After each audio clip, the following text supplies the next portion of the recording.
반갑습니다. 사실은 저는 이제 박연 목사님 너무 좋아해서요. 이제 요청이 들어왔을 때 잠깐 사진 찍네요. 찍으셨어요? 네. 요청이 들어왔을 때 두말하지 않고 스케줄 확인도 하지 않고 좋습니다 했습니다. 왜냐하면 우선 박연 목사님하고 교제하고 싶었고요.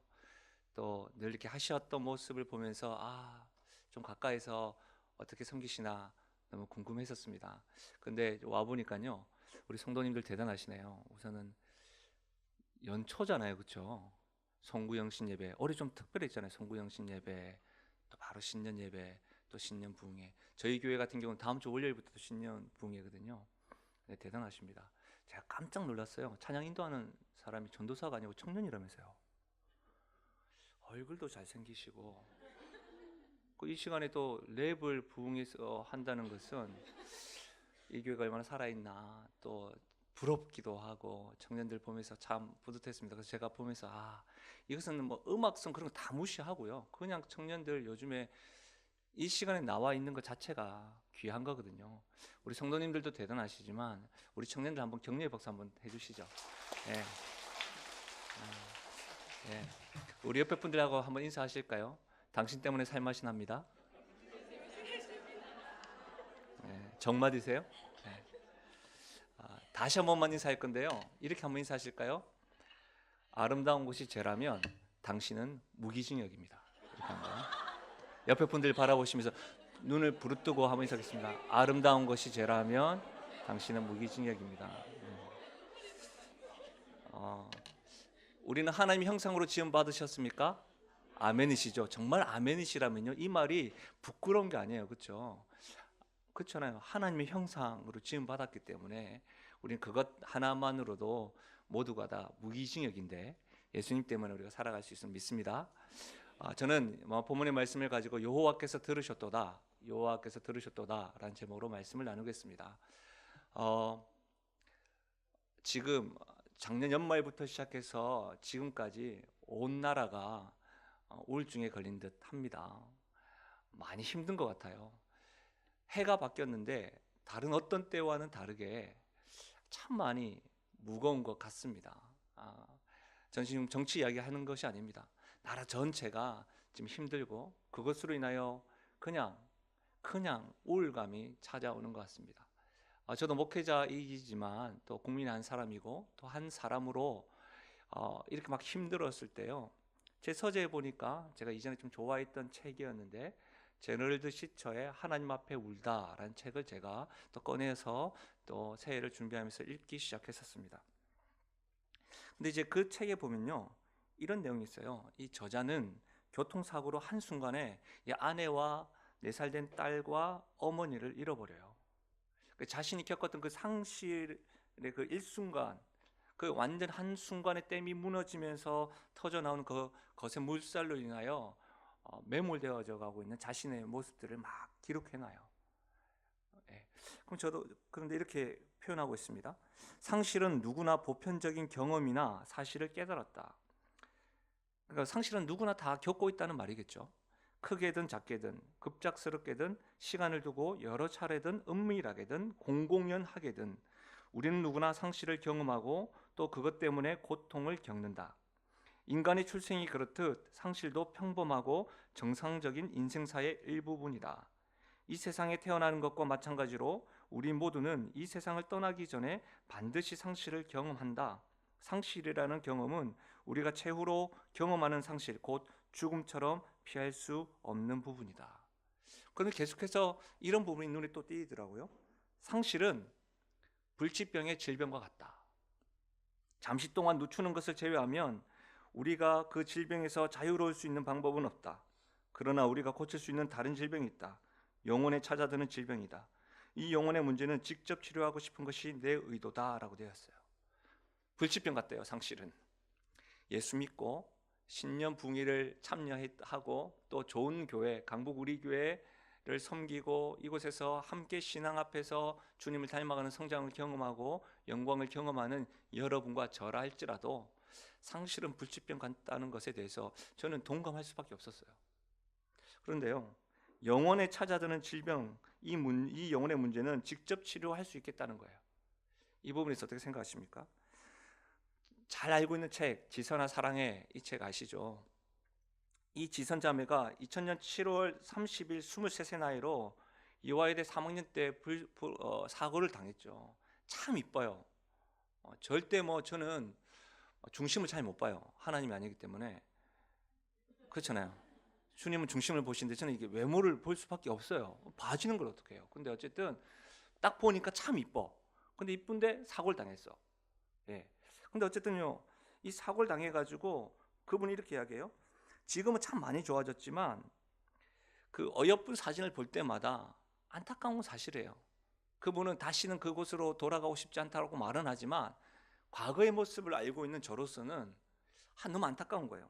근데 2010년에 이 지선아 사랑해가 개정판이 나왔어요. 개정되면서 책 제목이 어떤 말이 있냐면 다시 새롭게라는 말이 붙어요. 다시 새롭게. 저는 이 말에 되게 감동했어요. 그러면서 자신은 지금이 더 행복하다는 거예요. 여러분 어떻습니까? 사실은 우리가 이런 것들을 간증 들을 땐 되게 은혜가 되는데요. 이게 나의 이야기면 정말 쉽지 않아요. 예. 사랑하는 내 딸이 화상을 입었어.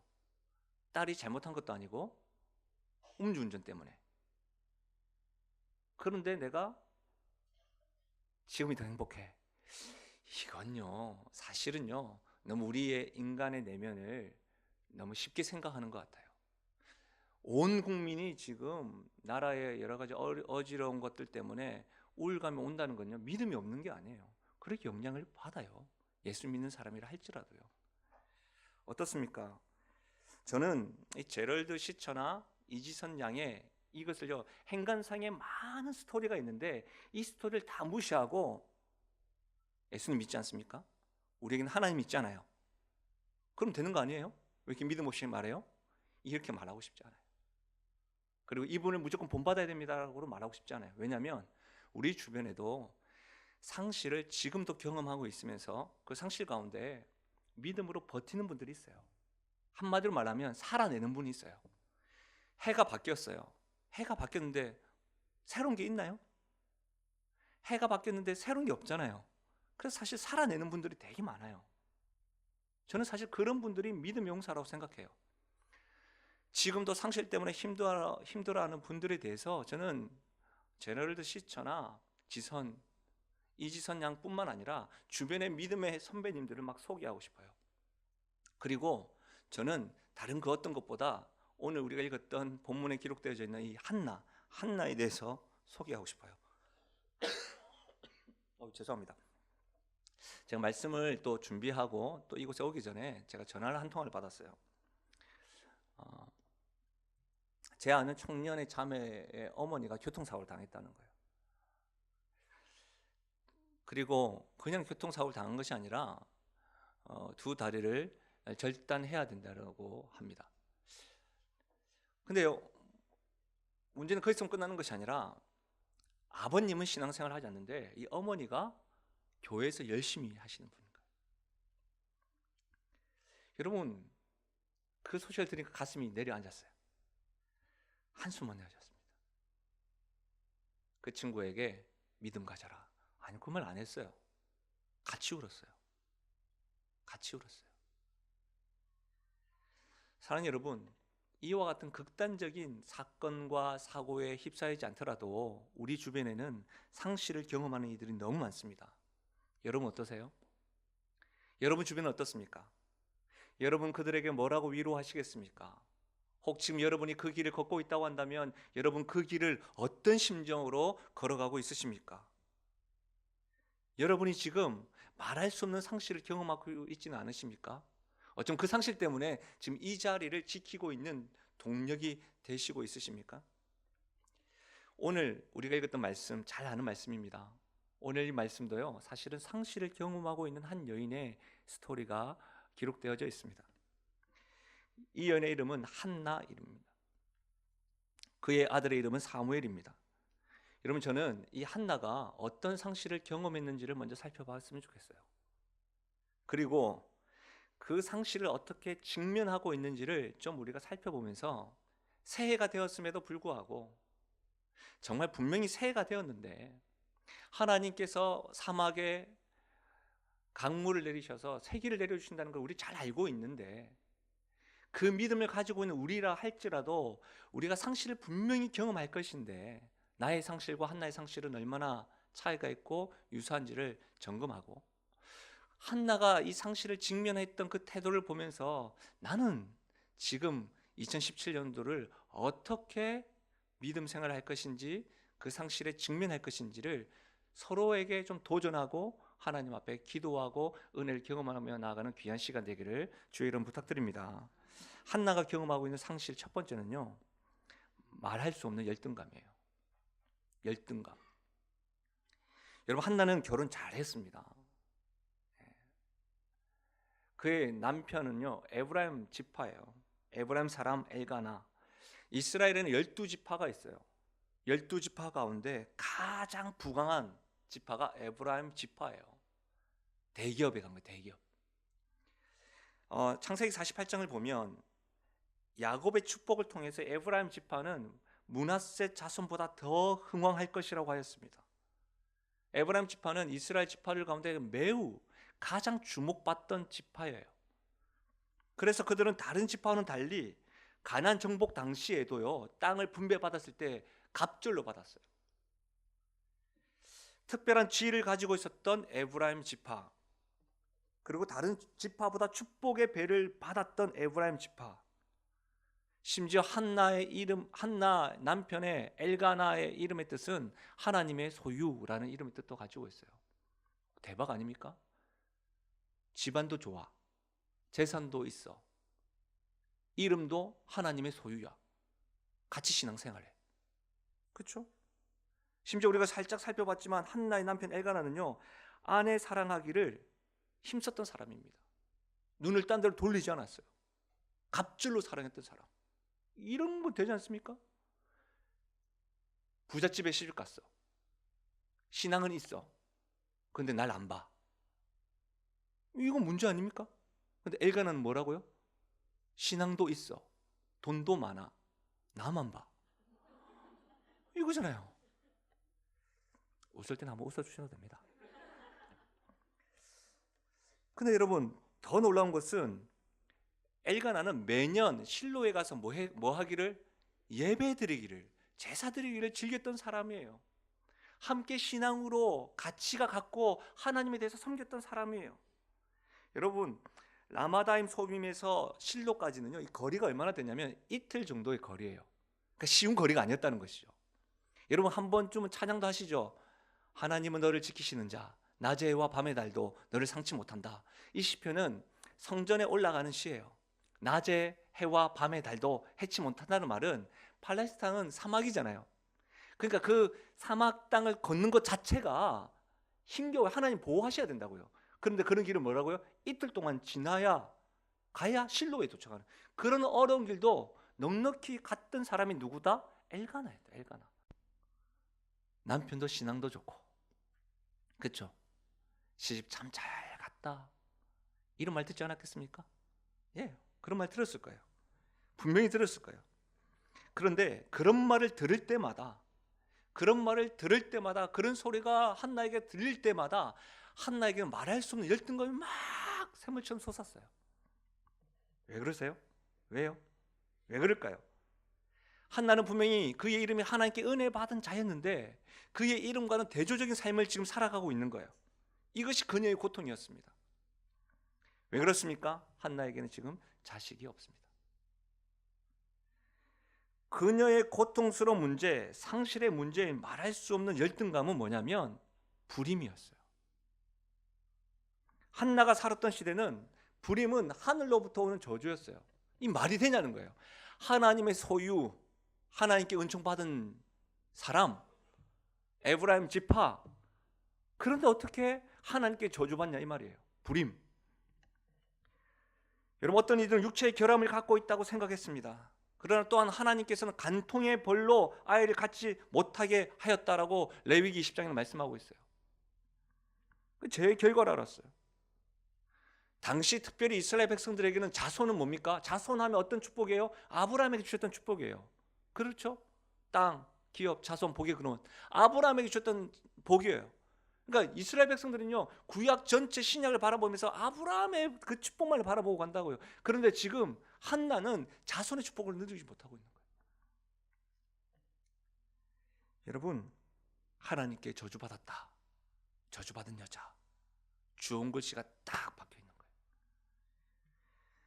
에브라임 젖속에다 하나님의 소유요 하나님께 은총을 받았다 이름을 가진 자였지만, 하나님은 그가 속한 하나님 앞에서나 사람들 앞에서 말할 수 없는 고통이 있었습니다. 상실이 있었습니다.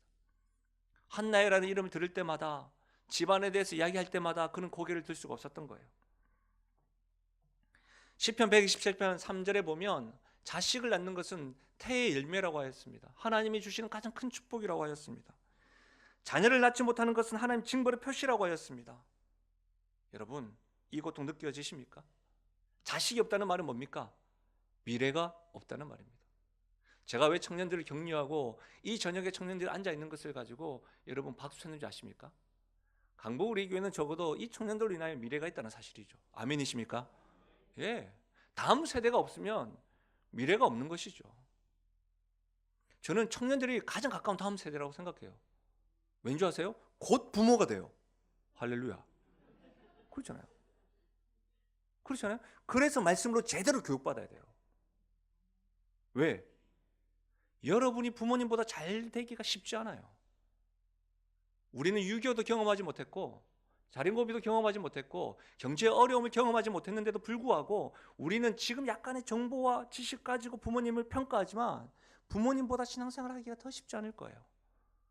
그렇기 때문에 저는 청년들에게 말씀드리고 싶어요. 정말 말씀으로 훈련받아야 돼요. 그런 부분에 있어서 담임 목사님 감사하잖아요. 말씀에 뭐 거의 목숨 거시는 분 아닙니까? 다른 거에 목숨 걸면 얼마나 피곤하다고요. 근데 말씀에 목숨 거시는 거 얼마나 할렐루야 아닙니까? 그렇죠? 사랑하는 여러분, 미래가 없었어요. 한나에게는, 한나 집안에게는. 여자 하나 잘못 들여가지고 좋은 집안, 사랑이 많은 남편, 믿음의 가정, 그럼에도 불구하고 한나가 가지고 있는 문제는 하나님께 은혜를 아주 많이 받았던 사람이라 할지라도 말할 수 없는 이 열등감, 불임이 있었다는 거예요. 하나님께 은혜 많이 받았던 장로님 집안이라 할지라도, 권사님 집안이라 할지라도, 집사님 집안이라 할지라도 꺼낼 수 없고 말만 하면 고개 숙일 수밖에 없는 그런 문제가, 그런 열등감이 있다는 거예요. 여러분, 모태신앙이라 할지라도 마찬가지예요. 하나님의 자녀라고 말하고 우리는 하나님의 자녀입니다라고 말하지만 이상하게 사회에만 나가면 열등감이 있는 것처럼 살아갈 때가 많이 있지 않습니까? 그래서 교회에서 큰 소리 치나요? 사랑하는 여러분, 이것은 직분을 가졌다고 사라지는 고통이 아니에요. 이것은 하나님을 믿는다고 해서 사라지는 고통에 속지 말라고요. 신앙은 그런 게 아니에요. 뭐 마약입니까 신앙이? 그런 게 아니에요. 예수 믿는 사람도 울고 올 수 있죠. 사람에 대한 이해가 없어서 그래요. 그런데 예수를 믿어도 고통이 있고 상실이 있다는 것을 여러분 먼저 인지하셔야 돼요. 우리 청년들요, 교회에서 열심히 해도 연애 못하고 결혼 늦을 수 있어요. 그런 상실감이 있을 수 있다니까요. 예수 믿으면 다 공부 잘해야 됩니까? 아니, 공부는 못하지만 밝을 수 있잖아요. 그리고 공부는 좀 못하고 직장은 좀 그렇지만 결혼도 빨리 할 수 있고 그렇지 않습니까? 그러나 그런 것들이 상실일 수 있다는 거예요. 말할 수 없는. 사랑하는 여러분, 어떠세요? 부부관계가 인고 부부와 같다고 해서 그 가정에 문제가 없는 거 아니에요. 교회에서 늘 웃어도 집안에 가면 부모와 자식 간에 대화가 없는 무언 가족이 얼마나 많은지 몰라요. 최근에 여러분 SBS 스페셜 보셨습니까? 아빠의 전쟁? 그런 거 좀 봐야 돼요. 성경도 안 보고 TV도 안 보고 어쩌려고 그래요? 어? 그거 보면서 얼마나 아빠들은 정말 가정을 위해서 열심히 일만 했는데 대화를 잃어버린 거예요. 사실 불쌍해요, 우리 가정들.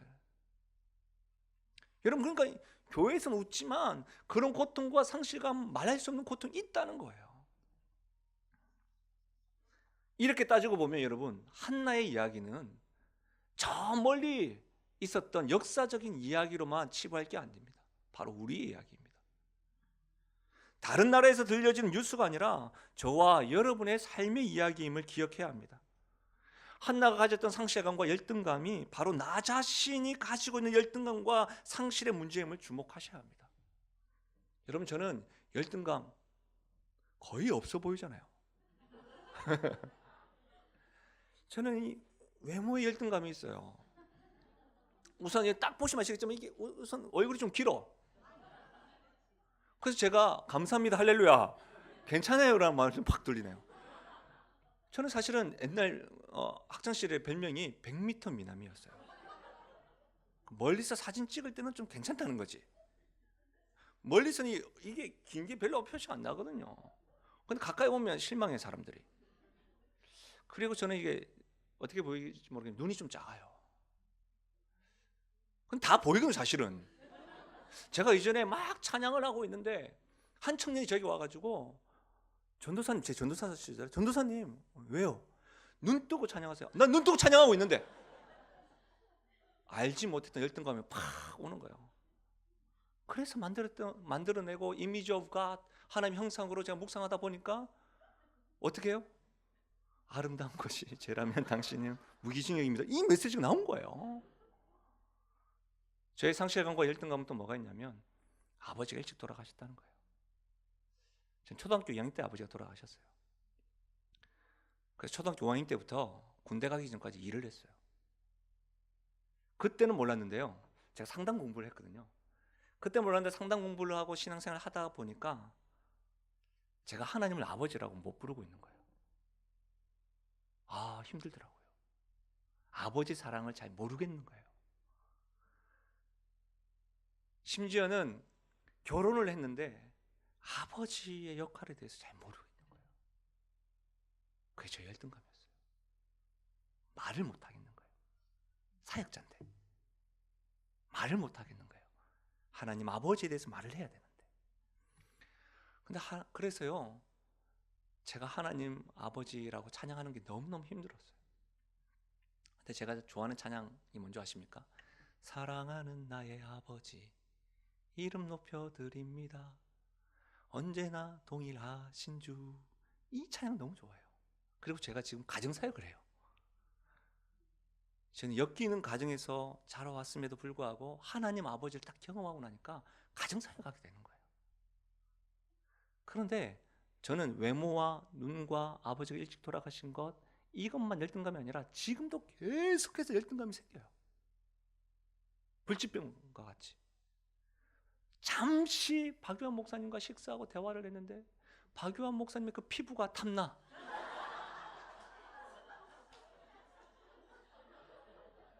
순간 비교가 되는 거죠. 제가 알기로 박유한 목사님이 저보다 한 살 형님이시거든요. 어떻게 저래? 내가 더 동안인데. 피부가 항상 탐나. 여러분 저는 모르시겠지만, 멀리서 보셔서 모르시겠지만 제가 사실은요 오늘 선크림 바르고 왔어요. 항상 저 열등감은 사실은 하나님의 사람이고 목사임에도 불구하고 저 역시도 이 열등감이 끊이지 않아요. 여러분 어떻습니까? 저는 여러분에게 묻고 싶은 겁니다. 두세 사람이 하나님의 이름으로 모이는 곳에 주께서 함께 하신다고 하셨는데 주님 앞에서 솔직하게 한번 직면해 보십시오. 좋은 교회에서 신앙생활합니다. 직분도 가졌습니다. 하나님 은혜가 없으면 살아갈 수 없는 존재라는 것을 알고 있습니다. 그러나 여러분은 어떠세요? 여러분에게는 상실감과 말할 수 없는 열등감, 가정에 대한 기도의 제목 없으십니까? 한나가 겪은 상실, 열등감은요, 두 번째로는 아주 가까운 사람에게 받은 상처예요. 우리 6절 말씀을 우리 같이 한번 읽어볼까요? 6절입니다. 함께 읽겠습니다. 시작.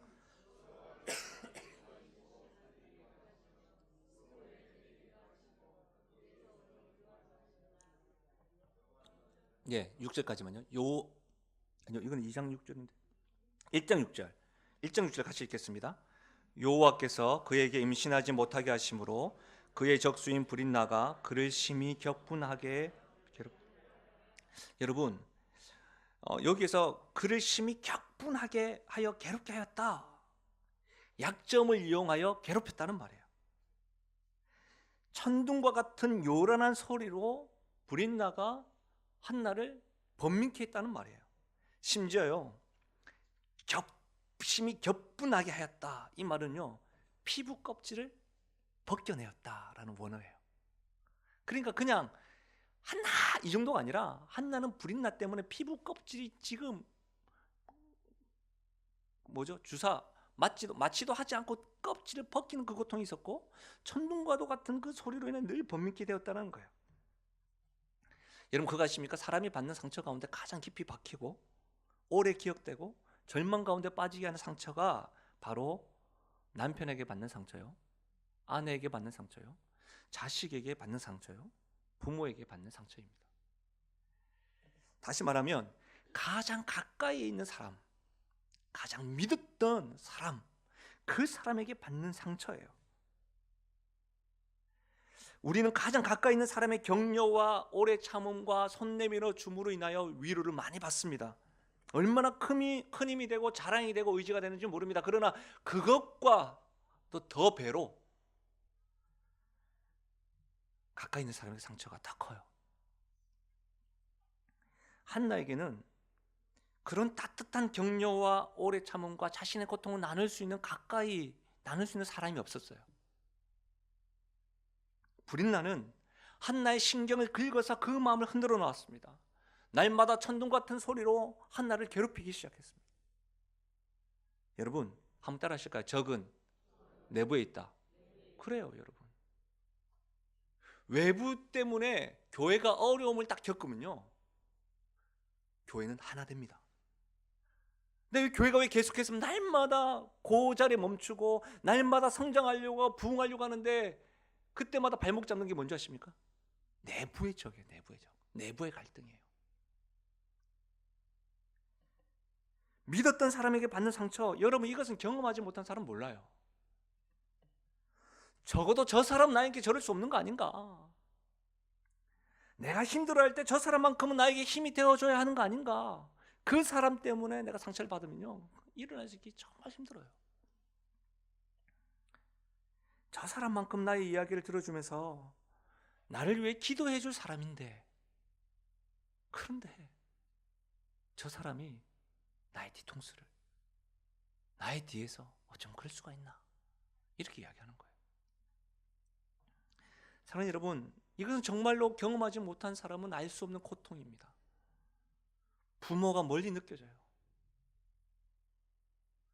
남편과 아내가 남보다 못하다고 느껴져요. 자식이, 절친이 함께 있음에도 불구하고 나와 상관없는 사람처럼 느껴져요. 그러면서 그 사람과 함께 있어야 돼요. 한나는 이와 같은 상실을 지금 경험하고 있는 거예요. 한나는 불임이라는 것뿐 아니라 브릿나, 자신을 번민케 하고 늘 함께 있어야 되는, 한 가정 안에 함께 있어야 되는 그 고통뿐만 아니라 영적 지도자에 대한 실망으로 또 고통스러워하고 있어요. 13절과 14절에 보면 그렇습니다. 한나가 너무 괴로워 하나님께 기도하고 있는데 엘리 제사장이 뭐라고 합니까? 쉽게 말하면 술 취했냐? 라고 말하는 거예요. 이것은 요즘으로 이야기하자면 목사님 너무너무 힘들어라고 하는데, 여러분 무조건 들어보지도 않고 기도하세요. 예배 드리세요. 이렇게 말하는 것 같아요. 여러분 술 먹고 교회는 왜 왔냐고, 너 지금 수수정하는 거냐고, 악한 여자는 이곳에 오면 안 된다고. 여러분 술 먹고 그럼 어디 가요? 사실 여러분 그거 아십니까? 우리는 죄인들이 모인 곳이에요. 이상하게 우리가 죄인이었는데요, 그걸 망각하는 것 같아요. 바리새인이 그렇게 싫다고 말하면서요, 우리가 이상하게 선을 많이 끊는 것 같아요. 어떠십니까? 하나님의 은혜가 없으면 이 자리에 있으실 분 있으신가요? 이상 그래요. 그런데 막 이렇게 이야기하면 한국교회, 조국교회 목회자들의 타락상, 예, 맞습니다. 저도 목회자지만, 예,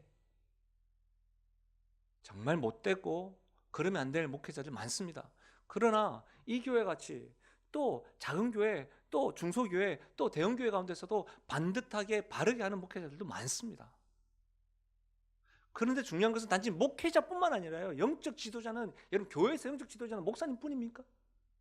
아니죠. 장로님, 권사님, 안수집사님, 집사님, 교사들, 영적 리더십을 가지고 있는 모든 사람들, 그들을 통하여 상심하고 실망하는 사람들이 얼마나 많은지 아십니까? 여러분 이곳에 자유할 수 있나요? 예전에 제가 어떤 교회에서 들었던 이야기인데요, 목사님과 권사님과 집사님이 신방을 갔대요. 그 이유는 갑작스러운 사고로 인하여 아이를 잃었던, 그래서 슬픔을 겪고 있는 가정의 신방을 갔습니다. 신방 예배가 마친 후에 죄송합니다. 이 부분 좀 잘라가지고 편집해 주십시오.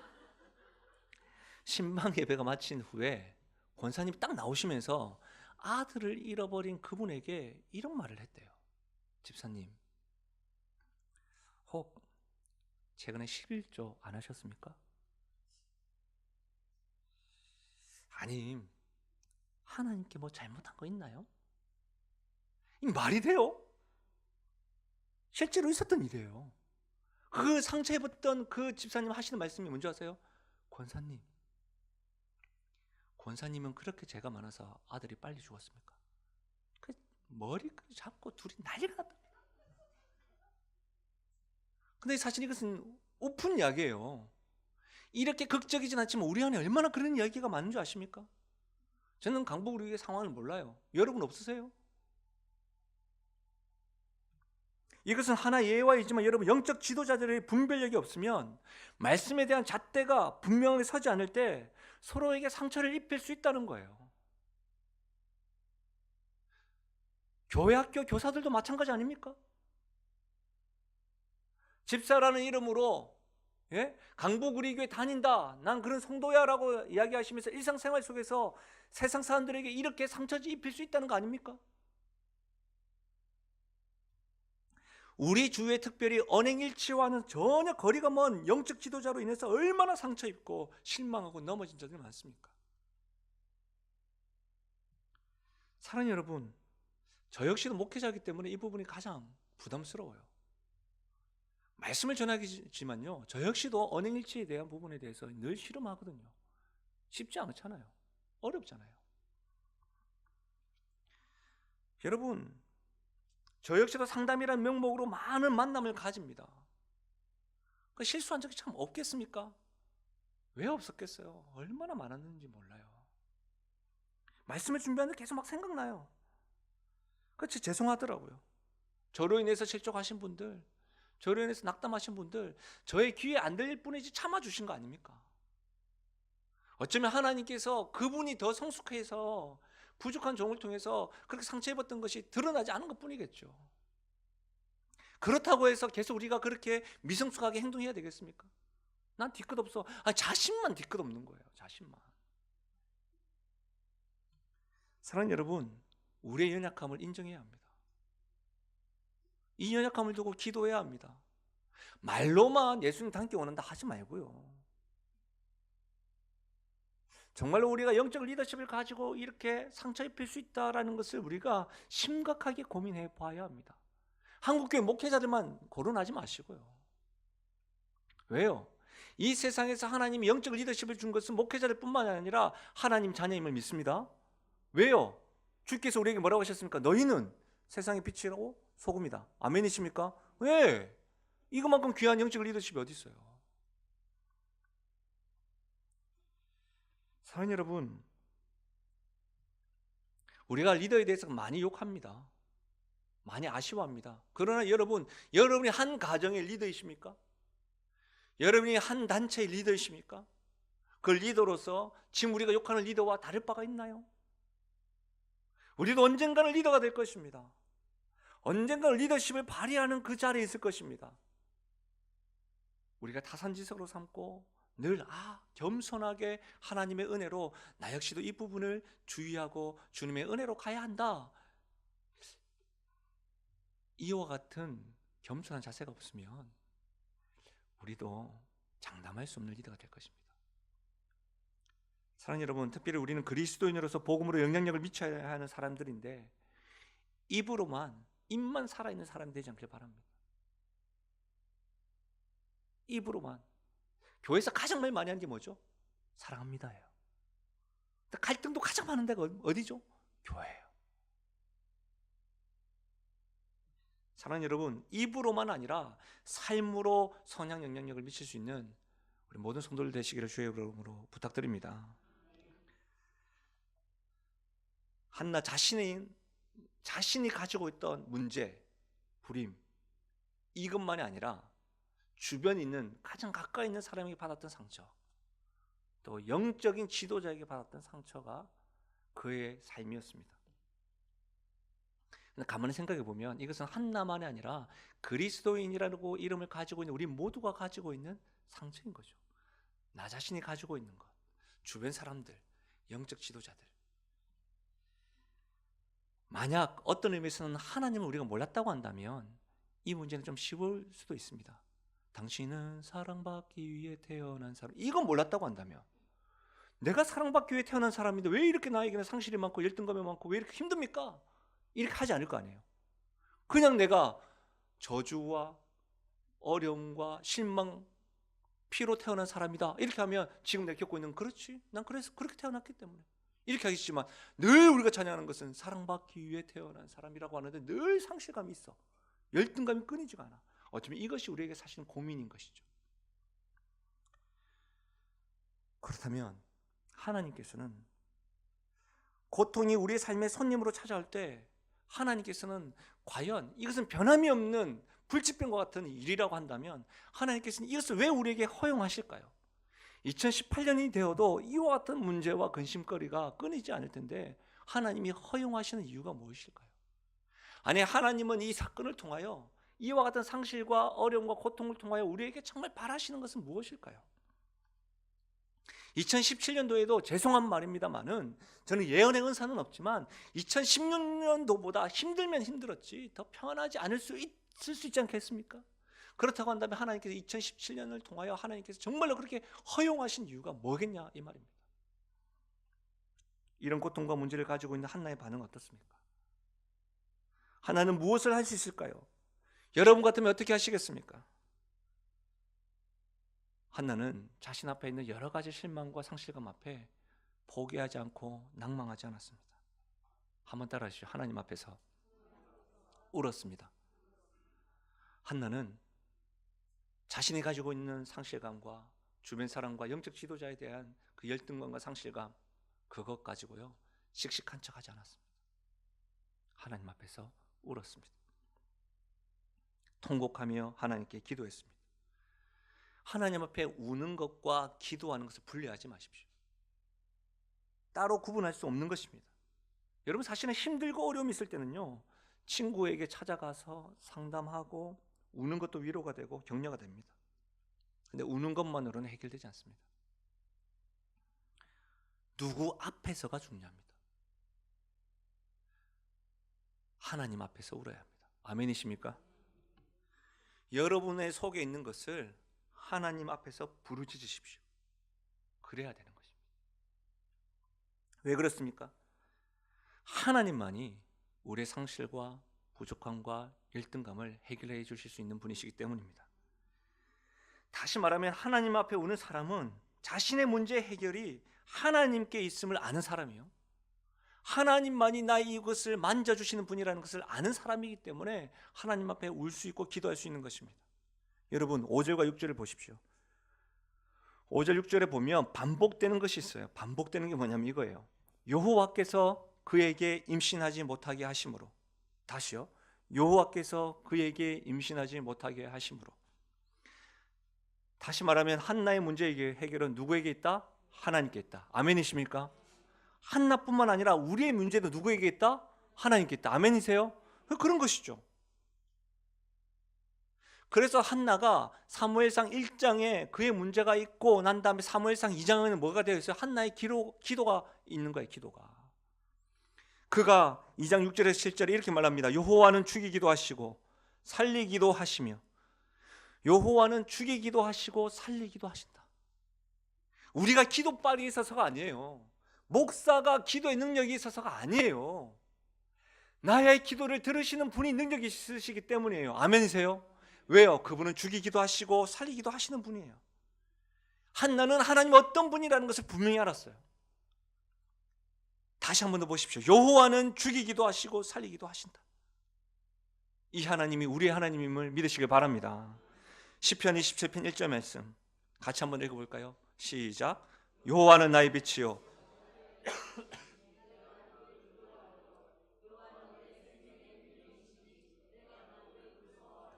여호와께서 나의 빛이고 구원이신데 내가 누구를 두려워하래요? 내가 누구를 무서워하겠습니까?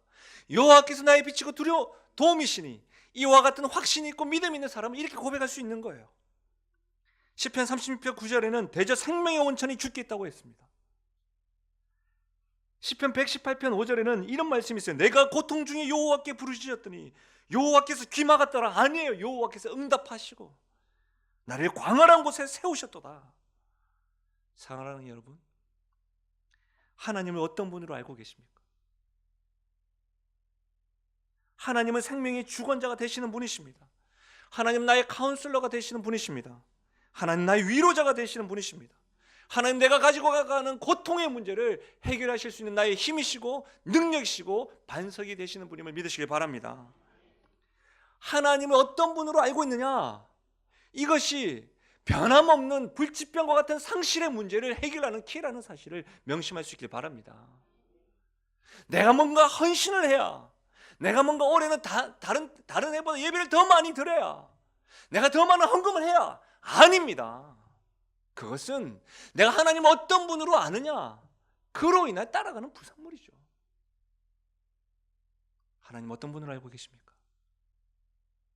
주일학교 때 배웠던 그 하나님만으로만 아십니까? 학교에서는 인정하지 않는데 제가 만든 말이 있어요. 이놈 한번 웃어주시던데. 어쨌든 제가 만든 말인데 한번 따라 하실래요? 하나님을 아는 지식이 나의 생각과 태도를 결정합니다. 이 말이 무슨 말이냐면, 보세요. 우리가 하나님을 이 정도 알면요, 이 정도 안에서 나의 생각과 태도가 결정돼요. 이 정도 아니까. 하나님을 내가 이 정도 알면 어떻게 될까요? 이 정도 선에서 다 해결되는 거예요. 생각하는 거예요. 맨날 하나님 이 정도, 옛날에 알았던 그 하나님. 그러니까 이거보다 큰 문제가 다가오면 늘 하나님을 아는데 맨날 자빠지고 쓰러지고 그러는 거예요. 성경책 한번 들어보실래요? 성경책. 저는 이 성경책이 비전 성경이에요. 비전 성경. 여러분 성경은 어떤 성경이에요? 빛이 용 이런 것도 있죠? 있죠? 여러분 이 성경 딱 들켰죠? 이 성경 들어보십시오. 저처럼 옆으로 제 눈에 무슨 성경 이름이 뭐예요? 예, 그렇죠. 예, 좋습니다. 지금 성경 판매하려고 하는 거 아닙니다. 보세요. 이것을 이제 보셨죠? 저는 제 건 비전 성경인데 이제 이것을 눈 가까이 두십시오. 그 글자가 보여요, 안 보여요?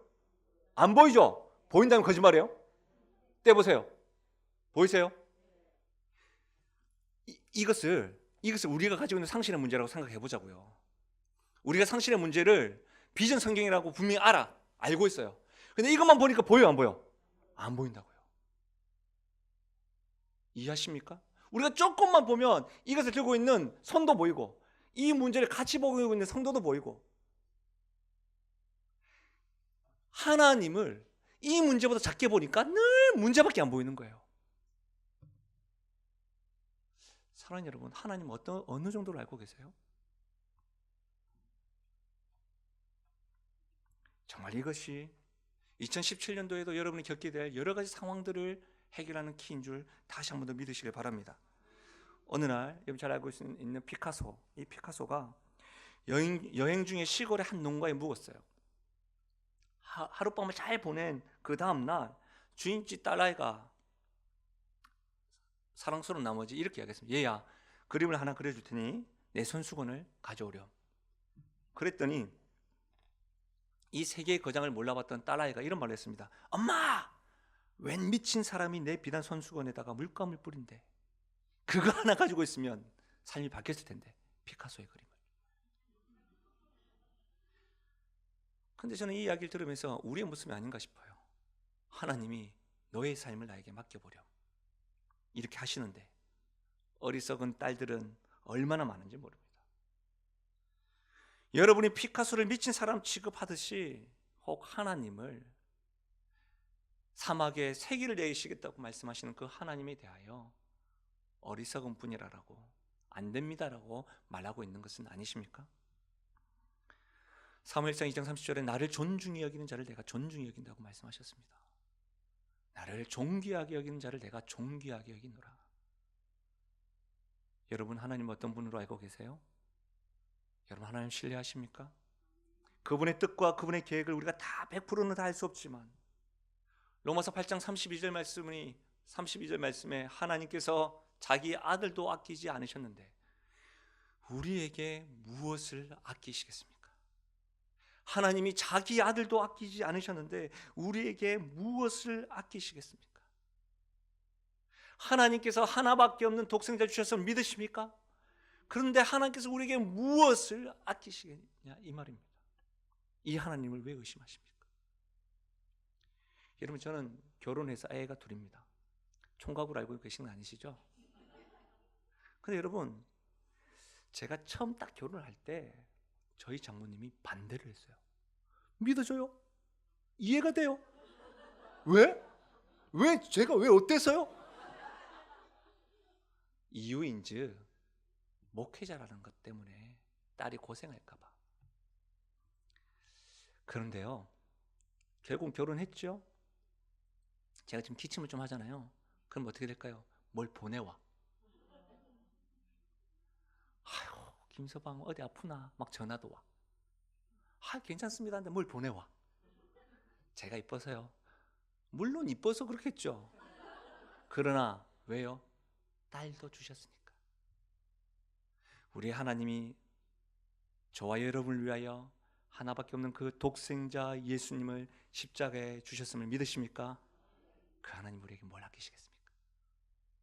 여러분, 이 하나님 믿으십니까? 확신하십니까? 놀라운 것은 하나님께서는 한나의 기도를 들어주셨죠. 20절입니다. 한나가 잉태하고 때가 이르며 아들을 낳아 사무엘이라 이름하였으니 이는 내가 여호와께 그를 구하였다 함이더라.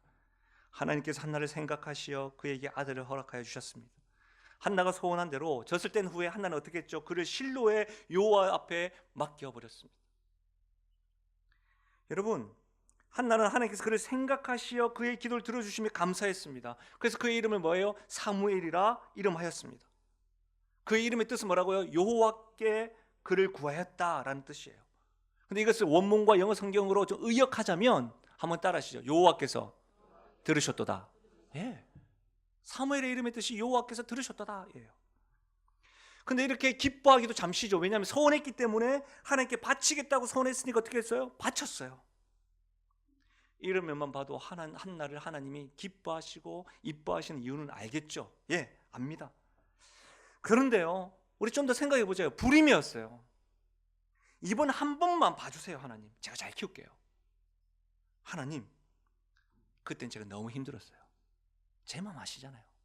이렇게 말할 수 있는 거 아닙니까? 우리가 그럴 때 많잖아요. 서원해놓고 우리 못 지키는 게 많잖아요. 근데 그럴 수 있는 거 아닙니까? 근데 여러분, 한나가 바쳤다, 사무엘이 바쳤다, 이것을 너무 쉽게 생각하는데 결코 쉬운 일 아닙니다. 불임이었다니까요. 이게 처음이자 마지막일 수 있는 것이죠. 맞죠? 그렇다는 것이죠. 아쉬움이 많은 결정이었을 것입니다. 우리가 헌신을 할 때 어떤 고민과 갈등 없이 헌신하는 경우 거의 없어요. 근데 여러분, 하나 질문하겠습니다. 매년마다 한나가 실로에 가서 예배를 드릴 때마다 누가 있었겠어요? 사무엘 있었겠죠. 사무엘을 보면서 그는 어떤 생각을 하였을까요? 저 아이를 데려가야 하는데, 저거 데려가야 하는데, 실로에서 나올 때마다 눈에 밟혀가지고 저거 데려가야 되는데, 이랬을까요? 아니면 여호와께서 들어주셨지. 그래, 여호와께서 죽이기도 하시고 살리기도 하시는 분이지. 여호와께서 들어주셨지. 이랬을까요? 전자일까요? 후자일까요? 저는 후자라고 확신합니다. 왠지 아세요? 2장 21절. 2장 20 함께 읽을까요? 함께 읽습니다. 여호와께서 한나를 돌보시사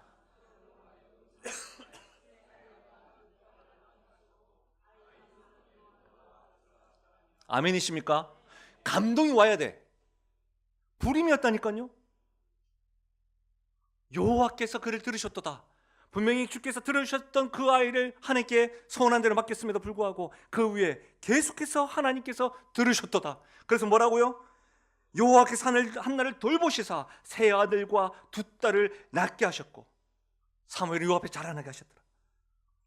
사랑하는 여러분, 지금 여러분이 당한 문제와 열등감과 상실감 때문에 지금까지 여호와께서 들으셨던 그 사건들 잊어버리고 계신 거 아닌가요?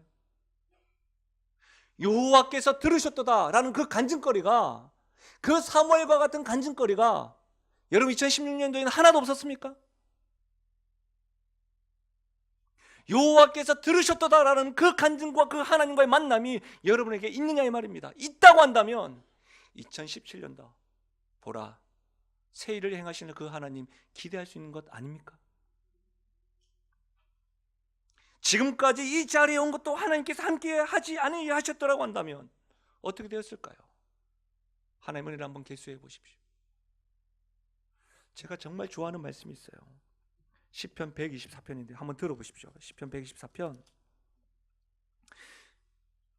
이스라엘은 이제 말하기를 여호와께서 우리 편에 계시지 아니하셨더라면 우리가 어떻게 하였으랴.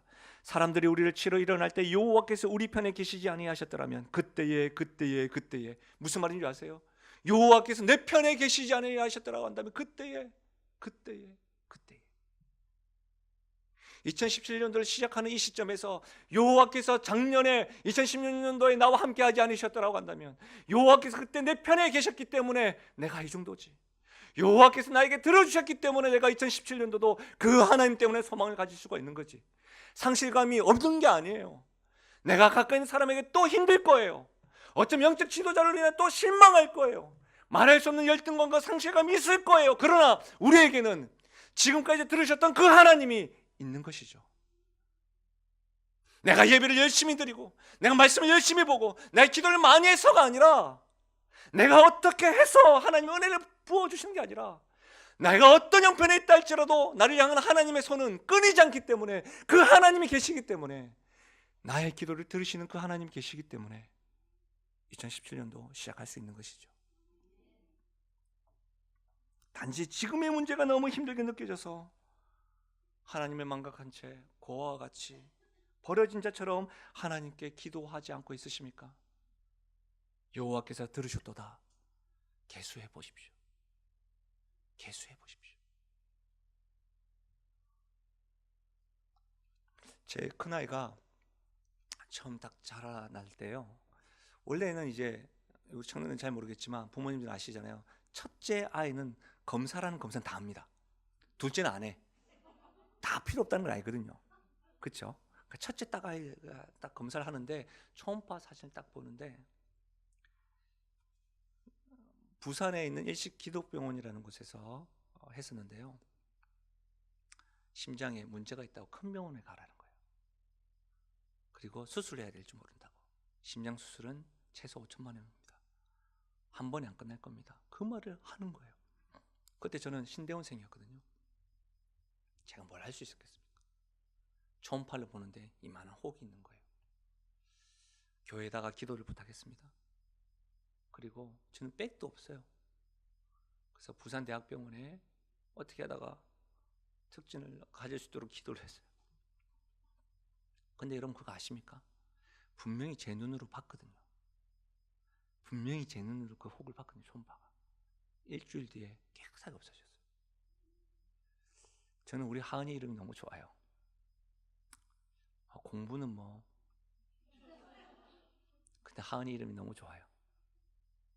하은이를 볼 때마다 하나님 그때 내 기도를 들어주셨지. 그때 하나님 내 편이셨지. 사실 하은이 이야기뿐이겠습니까? 제가 참 연수한 목사지만 참 그런 이야기가 간증거리가 많습니다. 근데 이것이 목회자인 저뿐이겠습니까? 여러분에게도 가득하지 않습니까? 여호와께서 들으셨도다. 여호와께서 들으셨도다. 우리는 이 하나님의 은혜를 떠올리면서 2017년도 하나님 앞에 울며 나아가십시다. 분명코 2016년도에도 들으셨던 하나님께서는 2017년도에도 들어 응답하실 줄 믿습니다. 여호와께서 들으셨도다. 여호와께서 나를 생각하셨도다. 이것은 한나만의 간증이 아니라 우리의 간증이 될 줄로 믿습니다. 오늘 말씀을 통하여 알 수 있는 것이 무엇입니까? 고통의 순간 가장 가까운 사람에게, 믿었던 사람에게 말할 수 없는 고통 속에서도 문제 해결자가 하나님이라는 거예요. 우리에게는 상실감이 있습니다. 우리에게는 열등감이 있습니다. 우리에게는 고통의 눈물이 있습니다. 그러나 무엇보다도 우리에게는 하나님이 계십니다. 이 하나님으로 말미암아 새해를 행하시는 그 하나님을 기대하며 2017년도에 전진하시고 주의 은혜 가운데 날마다 큰 은혜의 강물 가운데 헤엄치시며 기쁜 날, 평안한 날 주 안에서 자유하며 나아가시는 저와 여러분 되시기를 주의 이름으로 간절히 축원합니다.